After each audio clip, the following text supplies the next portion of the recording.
Hi, this is Brandon Smiley from thirstgym.com. Today we're talking about an exercise called box squat versus chains. It's a great way to develop speed, power, and strength for the lower body, and also maybe just look like a badass. But besides that, we are going to show you how to improve your squat with the box squat versus chains. And this is primarily used as a dynamic effort method movement. So the great thing about this is that we can focus on developing speed specific to the squat. So if you happen to be a competitive powerlifter, I do think speed squats are a fantastic way to drill technique at the same time, keep your hips healthy, and overall just make good quality improvements over the long term. So one thing we need to discuss is how to set things up. So got my bar here, my monolift. The monolift part's optional. It just makes it very easy for me. We have a box squat box. Your box needs to be set around parallel, so around 90 degrees, give or take. So if you want to make it low, you can. Make it a little higher, you can. You can definitely make cases for that. But on average, you want that to be right around 90 degrees just so your squat would pass in a competition. If you happen to be an athlete, get close to around 90 degrees just so that we make sure we're getting a good quality full range of motion.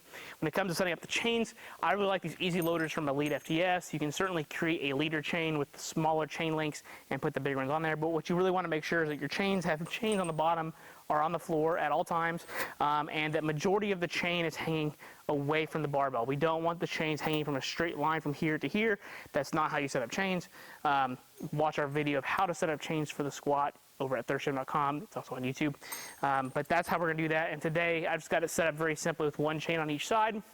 When it comes to determining how much chain you should add, ideally you want about 20 to 25% of your 1 rep max added to the barbell. So if you happen to be a 400-pound squatter, you need about 80 to 100 pounds of chain. The nice thing is each set of chains when they're 5/8 is usually on average about 20 pounds. So if you happen to need 80 pounds of chain, makes it very simple. You need 2 chains per side. That's 80 pounds.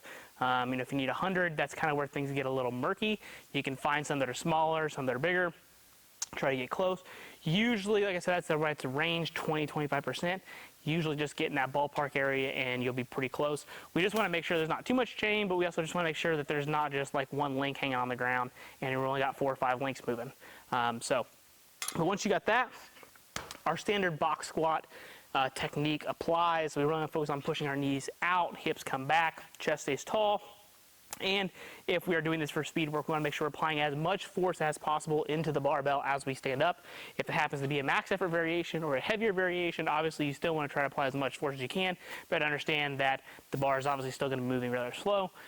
So usually this is seen as a max effort or dynamic effort variation, not usually something you see as a supplemental movement. So let's talk about how to break it down here. We're going to put our hands on the bar, get underneath, feet are a little bit wider than hip width. I'm in the monolift, so I don't have to walk it out. But if you have to walk it out, you can obviously have your hands, or your feet a little narrower. We're gonna get underneath the bar here. Feet a little bit wider than hip width. We're gonna keep our chest good and tall. Unrack the weight. Take a big breath. Down relatively fast and up relatively fast. So.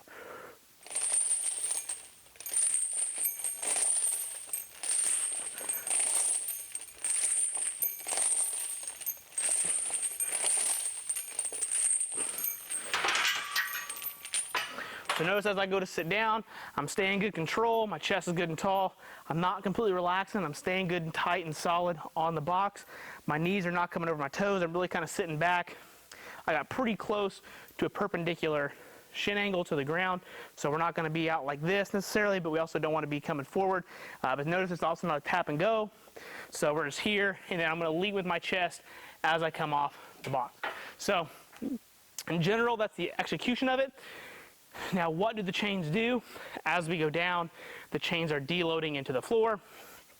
And as we come up, the chains are coming off the floor, and that load is being applied to the barbell, or what I feel. So the unique thing is that chains generally don't beat you up as much as bands. Bands are constantly pulling. They both have great benefits in terms of training. Knowing why you might use one or the other really comes down to just the implementation of the particular piece that you're using. I do think that there's value in both of them.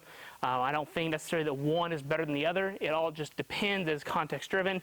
Bands are definitely cheaper, so I would say if you happen to be training in a regular commercial, or you just have to, your gym doesn't have chains that you can use, then bands are great because they're usually very affordable, and you can cycle through them at a pretty reasonable rate.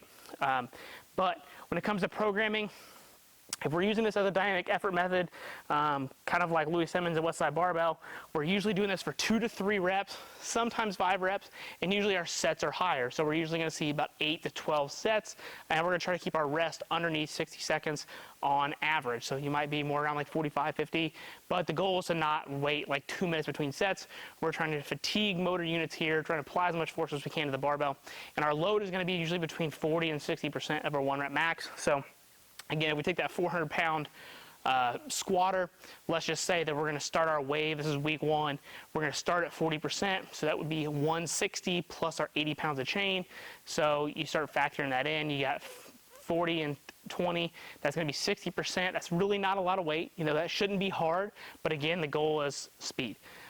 So just make sure you get your chain set up right, and that's how that would go. If you happen to be doing this as a max effort variation, then it really comes down to you can vary your chains quite a bit more.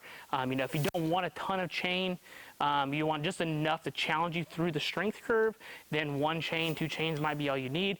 You know, or you can do the opposite. You can load the chains up. You can put 3 or 4 on each side and have it to really kind of hit you about midway, really force you to have to fight through the weight, and it has to hit you kind of bit.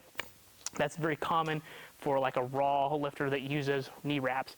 We wouldn't see that in a sports performance realm. So they got tons of different variations, but in general, you know, if it's your heavy stuff, singles, doubles, triples. And again, if it's your speed work, you're probably going to still stay around doubles, triples, maybe 5s, but focusing on the bar speed. So that's the box squat versus chains. If you have any questions about the implementation, programming, setup, just any kind of thing about this exercise, because again, it is awesome, but I do think there's just a lot going on, especially for newer lifters. But again, if you got any questions about it, please feel free to leave them in the comment section. Thanks. Have a great day.